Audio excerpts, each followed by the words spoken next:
এই মুহূর্তে পৃথিবীর যে প্রান্ত থেকে আমার এই ভিডিও আপনারা সকলে দেখতেছেন, সকলের উদ্দেশ্যে হারুন ব্লগ ভিডিওর পক্ষ থেকে আসসালামু আলাইকুম। এই মুহূর্তে ঘড়িতে 7:42 এবং আজকে হচ্ছে জানুয়ারি মাসের 21 তারিখ 2025 সাল। এছাড়া যদি আরবি দিকে চিন্তা করি তাহলে এটা হচ্ছে 20 রজব 1446 হিজরি এবং আজকে হচ্ছে মাঘ মাসের 7 তারিখ 1431 বঙ্গাব্দ। তো এই মুহূর্তে আমাদের শহরের তাপমাত্রা 14 ডিগ্রি সেলসিয়াস। তবে আস্তে আস্তে সূর্যের দেখা যাইতেছে এবং আশা করা যায় খুব তাড়াতাড়ি তাপমাত্রা আর একটু বেড়ে যাবে। তবে এখন মোটামুটি বেশ ঠান্ডা। তো আজকের ভিডিওতে মূলত আমি আপনাদের সাথে শেয়ার করব যে এই যে আজকে 21 জানুয়ারি 2025 সাল, অতীতে এই 21 জানুয়ারিতে কি কি ঘটনা ঘটে গেছে। তো চলুন আমরা খুব সংক্ষেপে এই ঘটনাগুলো একটু জেনে নেই।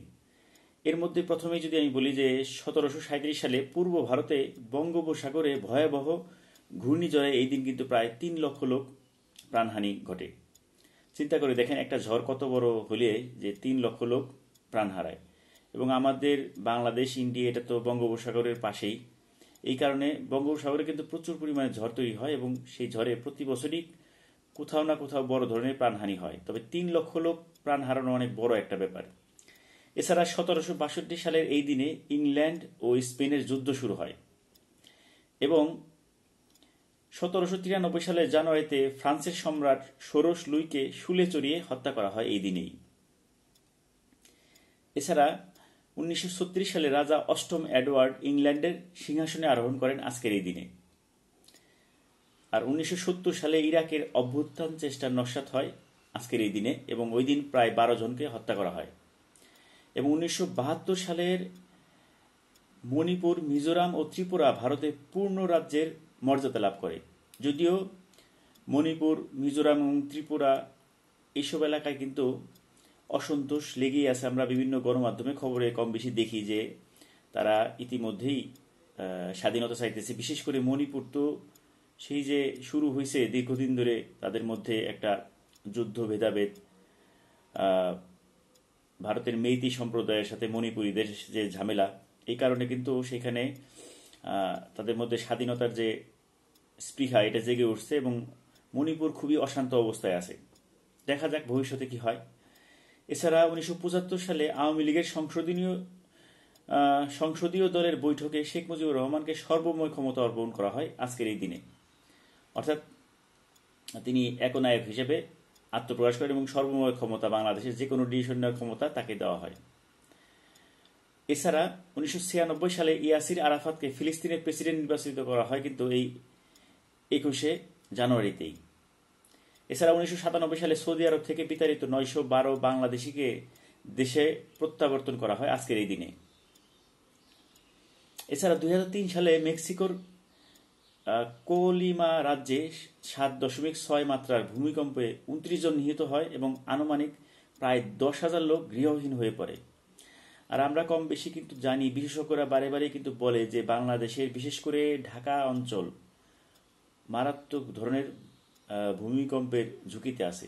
তো আল্লাহ পাক হেফাজত করেন, কারণ আমাদের এই ঢাকা শহরে প্রায় 1.5 কোটি লোক কিন্তু বসবাস করে এবং এইখানে যদি এরকম 7 বা 8 মাত্রার ভূমিকম্প হয় তাহলে আল্লাহই ভালো জানেন যে কত লোক মারা যাবে এবং কত বড় একটা মারাত্মক বিপর্যয় বাংলাদেশের উপর চলে আসবে। তো আসলে এটা খুবই দুশ্চিন্তার ব্যাপার। আল্লাহ পাকের কাছে আমরা এই জন্য সাহায্য চাই যাতে আল্লাহ আমাদেরকে হেফাজত করেন, আমিন। এছাড়া 2008 সালের কালো সোমবার হিসাবে বিশ্বব্যাপী শেয়ার বাজারে প্রতিষ্ঠিত হয় এই দিনটা। FTSE 100 এর সূচকে একদিনে সবচেয়ে বড় পতন ঘটে এবং ইউরোপীয় স্টক এক্সচেঞ্জগুলো 11 সেপ্টেম্বর 2001 এর পর সবচেয়ে খারাপ করে শেষ হয় এই দিন। এশিয়ার শেয়ার মার্কেটগুলোর সূচকও 14% কমে যায় আজকের এই দিনে। এছাড়া 1954 সালের পারমাণবিক শক্তিচালিত প্রথম মার্কিন জাহাজ নটিলাস সাগরে ভাসে আজকের এই দিনেই। তো চলুন আমরা এখন একটু জেনে নেই যে এই দিনে কারা কারা জন্মগ্রহণ করছিলেন। সবার নাম তো আর বলা সম্ভব না, আমার কাছে যতগুলো ইনফরমেশন আছে সেটাই আমি আপনাদের সাথে শেয়ার করি। 1882 সালে জন্মগ্রহণ করেছিলেন পাভেল ফ্লরেন্সকয়। তিনি ছিলেন রাশিয়ার গণিতবিদ ও ধর্মতত্ত্ববিদ। এছাড়া 1885 সালে এই দিনে জন্মগ্রহণ করেছিলেন উমবেরতো নবিলে। তিনি ছিলেন ইতালিয়ান ইঞ্জিনিয়ার। এছাড়া 1930 সালে কথা সাহিত্যিক সুচরিতা চৌধুরী জন্মগ্রহণ করেন। আর 1941 সালে জন্মগ্রহণ করেছিলেন প্লাকিড ডোমিঙ্গো। তিনি স্প্যানিশ মর্ম ও পথপ্রদর্শক ছিলেন। এছাড়া 1963 সালে জন্মগ্রহণ করেন হেকিম আলাজুয়েন। তিনি নাইজেরিয়ান বংশোদ্ভূত আমেরিকান বাস্কেটবল প্লেয়ার। এছাড়া 1975 সালে জন্মগ্রহণ করেছিলেন নিকি বাট। তিনি ইংরেজ সাবেক ফুটবল খেলোয়াড় ও কোচ। আর 1981 সালে জন্মগ্রহণ করেছিলেন মাইকেল টেল। তিনি ব্রাজিলিয়ান গায়ক ও গীতিকার। এছাড়া আজকের এই দিনে যারা যারা জন্মগ্রহণ করেছেন, অর্থাৎ যাদের আজকে জন্মদিন, সকলকে জন্মদিনের শুভেচ্ছা জানাচ্ছি এবং আল্লাহ পাক আপনাদেরকে নেক হায়াত দান করুন, এই কামনাই করতেছি।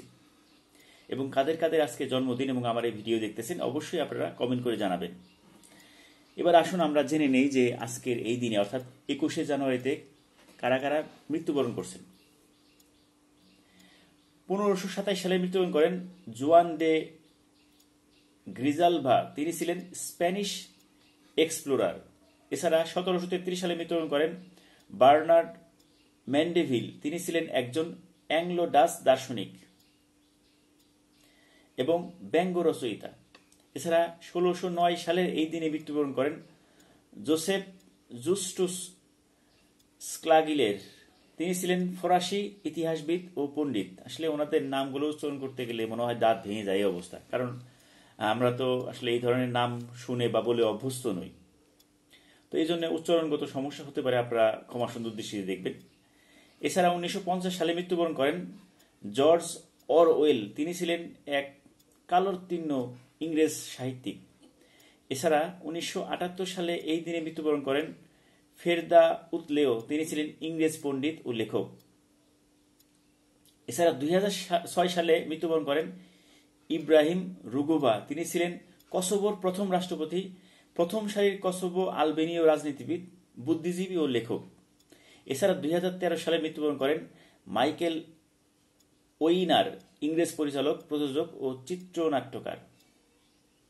তো কাজে আমরা সংক্ষেপে আজকে জেনে নিলাম যে ইতিহাসের এই দিনে কি কি ঘটনা ঘটছে, এছাড়া কাদের জন্ম এবং কাদের মৃত্যু হয়েছে সবকিছু আমরা জানলাম। তবে সবকিছু ছাপিয়ে একটা খবর আমার কাছে খুবই অবাক লাগছিল, তো সেই বিষয়টা আপনার সাথে একটু শেয়ার করি।